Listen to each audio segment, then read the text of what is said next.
Hi and welcome to my review videos. This time I took a look at one of the premium tanks. I'm not going to do the heavy line if you wonder, because I hate autoloaders. Um, I found it good in the past, still they nerfed it a lot, and that's why I'm not going to do autoloaders. That's why I have an AMX-5120. I stopped playing I only did like one battle per day since the nerf because it's so bad. Since then I'm not doing any of autoloaders anymore, so that's the reason. But I took a look at the British premium tank. It's a tier 7 and it is pretty good. It's not bad. It has lots of armor and it is very sloped down, as you see here. That is here is very sloped, here is even more sloped. It's very circle, I don't know how to say it in English, but keep on. The gun itself is not bad, it's not good, it has a not that good penetration, that's why I don't like it. 170 is still a lot, but if you this tank is poorly the top tier. Mostly it's plays in tier 8 or tier 9 battles, and that's where you need your penetration, and the penetration is not good. Let's say it like that. But the damage is quite average for a British tank. 150. The British tank never do a lot of damage, but the rate of fire is pretty good. It shoots every 4 seconds nearly, a little bit more, but and of course, like every British tank, it's a very slow tank. It only goes like 20 kilometers an hour, and you have to be very lucky to actually reach that speed. Mostly you're going 16 or something like that. But what is it's very good instead of the other British tank is that the tracks is not gonna really hit a lot, because it doesn't stick forward like this tank. This tank has this track sticking out, and your tracks will be hit a lot by RD and stuff, and here it doesn't because it's very compact.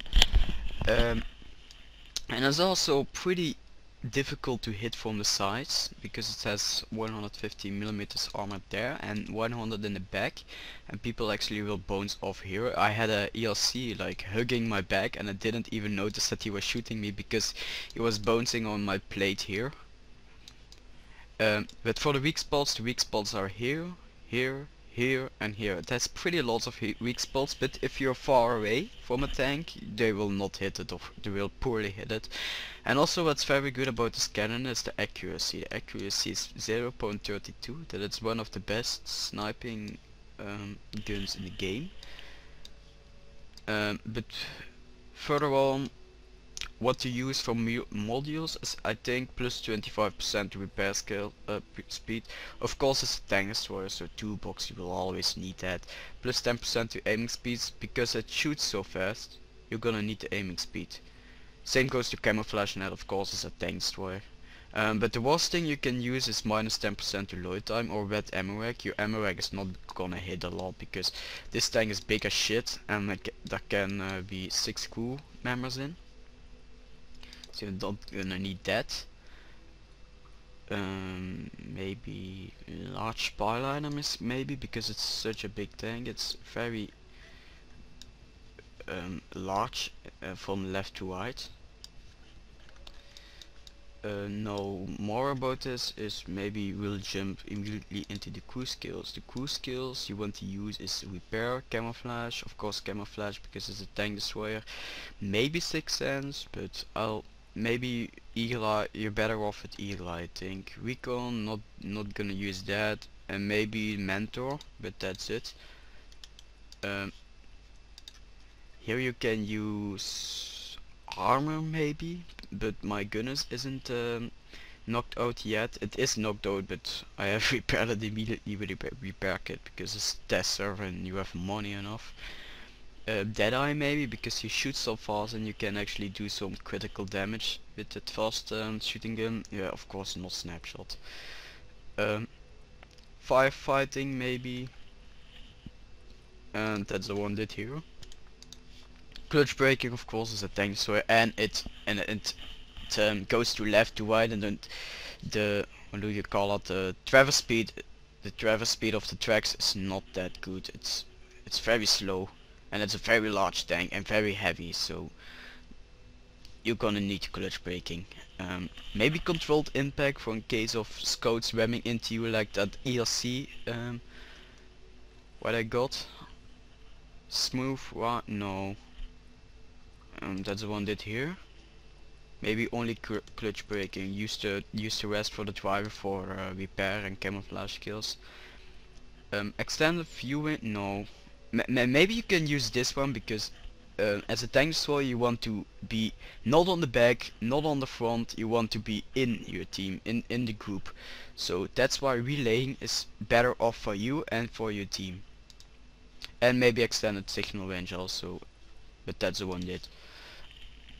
And the loader, none of these, because it's fast reloading, so you're not gonna use anti-tuition of adrenaline rush, and also not to say storage, because this tank is used as shit, and that's why. And I think they will mount their ammo very carefully. I hope so. But more about this tank. This tank is very good because it has a gun, and it can, if you watch this, it can here till here. I don't know how to express it in English, but it has a very good left to right thing. What you don't have on the Jagdtiger, the Jagdtiger and the Hetzer and the T11E3. You don't have all these things, but this has a very good radius. And also maybe a weak spot here is under beneath these screws. But not much to say about this tank. Let's hop immediately into the gameplay and I'll see you later. So hi, I have to mute the sound because I was listening to some music and I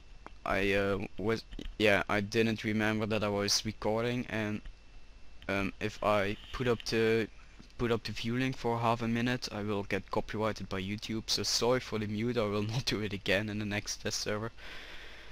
So like you see here. See, I was listening to some music, sorry about that. Oh, hang on. Here we go, this is better, I think. So, like you see here on the left bottom, is that it has this pretty good left to right thing. It's called spanweden in Dutch, I don't know what you say in English, and you will see that I hit at 20, but it's downhill and you're mostly gonna hit 16, and it turns very slow to left to right, and that's why I don't like this tank. And for some reason all the Russians are saying 7, 6 in the chat, but I don't really know what it means, because I can't understand Russian. And you will see on that there was a... And there's a very good thing about this patch also, yeah, I missed here, I know, because they changed, you know that in the past they used to call the slugger, the M36 the slugger, and the M18 the Hellcat. Now it's back changed to the names, like the slugger is now called slugger, instead of the M36, and that's why I like this pretty good, but the thing is that they didn't change the T26E4 its name. Normally it's called Super Pershing, but just change it, and that's pretty stupid. So I had some difficulties to try to penetrate this tank because, like I said, this gun has not really that good penetration. 170 is still a lot for a T7, but like I said, you're gonna be placed in higher tiers. So that was actually pretty stupid to shoot on this T26. I think the T26 is not a bad tank. I don't know about the earnings, but it has lots of armor. It has 180 I think, and it has 100 turret armor, but it has spaced armor in the turret, and that's some pretty good thing also. No idea how I penetrated that SU-122, but hey, I penetrated. I saw that he was running away, so I decided to move forward. One moment. Oh, there's the Lure.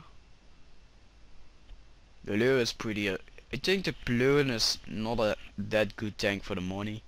I never played it, but it cost around 50 euros. And the tank for the things what it does is not that good tank. And but you also can try is to angle the tank, because this thing has a very good left to right thing. And like you see here, I angled my tank a bit to try to bounce even more on the lower, because it's had pretty good side armor, 150 millimeters. No, the Black Prince. Here I died. Yes, I died, but I got 1200 XP of it, and you will see it in my garage later on after this battle. And because it's so huge, I poorly fitted into the building and the tank here. Yeah, it is huge, and I think the RD will actually try to shoot on you because it's so huge and easy to hit. But it has pretty good armor. But I've had many artillery that shot me. So I tried to shoot a Strax, but suddenly I did damage. I was like, well, here are bones. I tried to shoot the Strax. And accomplished here. So he was shooting on me and I was shooting on him. 50-50. But he got me first.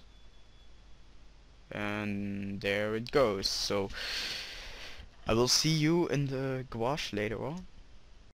And no, like every premium we want to know what it actually earns, and what it earns is this lot. This is the battle what you just saw, and it earns, I earned 1300 XP and 43,014. The repair cost is not a lot, 5,000, and the ammo is pretty cheap, only 100 for an AP shell and 56 for HE shell. And I actually recommend to use some not gold drones, those big credit drones also, because 2,800, if you're really into problem, this is not a bad decision to use some credit drones, because you earn like 40,000, and if you shoot 4 shells, mostly you're gonna kill them. And I think why not use those bigger ones. So $43,000 credits. That's the one that I think what to say about this tank. No, democration rules, so you can choose a tank for my garage, what I should review next. Tell them in the comments below what you want to use. All of these tanks I have in my garage in the non-test server, except the 8.8 Jack Tiger I don't have, and the AT-15A I don't have in my normally garage. And don't pick the T-82 because I'm just using the tank for shits and diggles. So that's it, and I'm Fala, and I'm out. Bye.